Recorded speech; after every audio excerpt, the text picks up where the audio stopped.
The Reflection Knows By. The Skull Pictures. Part 1. Fear has a peculiar way of announcing its arrival. Sometimes it comes with a scream, sometimes with silence. Mine arrived hidden inside an ordinary mirror. If someone had warned me that accepting a free mirror from a stranger would become the greatest mistake of my life, I would have laughed. I had always believed that horror belonged in novels and films, not in the quiet streets of my city or within the walls of my own home. I was wrong. Everything began on the morning of August 12th, 2030. Sunlight streamed through my bedroom window, illuminating the otherwise empty room. I stretched lazily before walking toward the wall, where I normally prepared myself each morning. Out of habit, I reached for the mirror. Only then did I realize something absurd. I didn't own one. I stared at the blank wall for several seconds, almost amused by the realization. How had I managed to live in a 3-story house without something as ordinary as a mirror? It felt ridiculous. Determined to correct that oversight, I grabbed my wallet, locked the front door, and set out to buy one. The marketplace was crowded with shoppers. Every shop displayed mirrors of different shapes and sizes, round, rectangular, antique, and modern.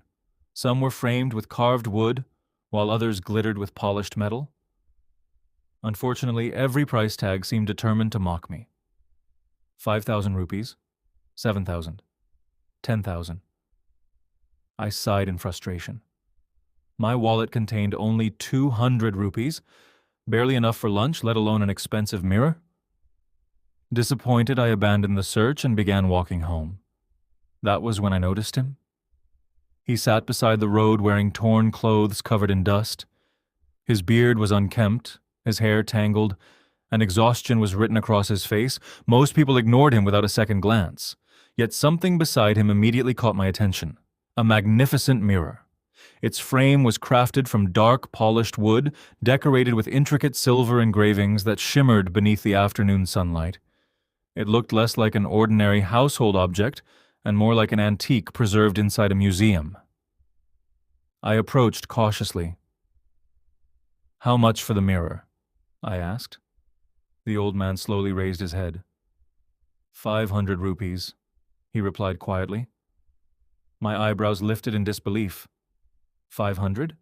A mirror worth thousands being sold for only 500 rupees? Even then I couldn't afford it.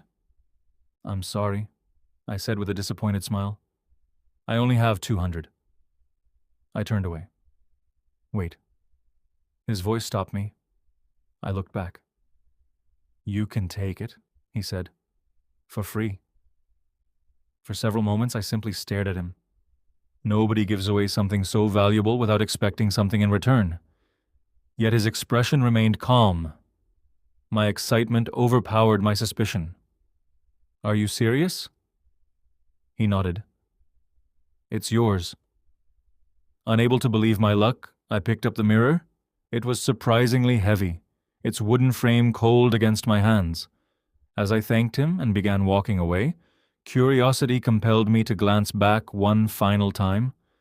The man was smiling, not with happiness, not with kindness.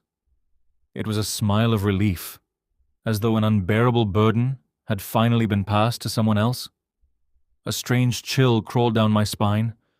Ignoring the feeling, I carried the mirror home. I had no idea that from that moment onward, my life would never be the same.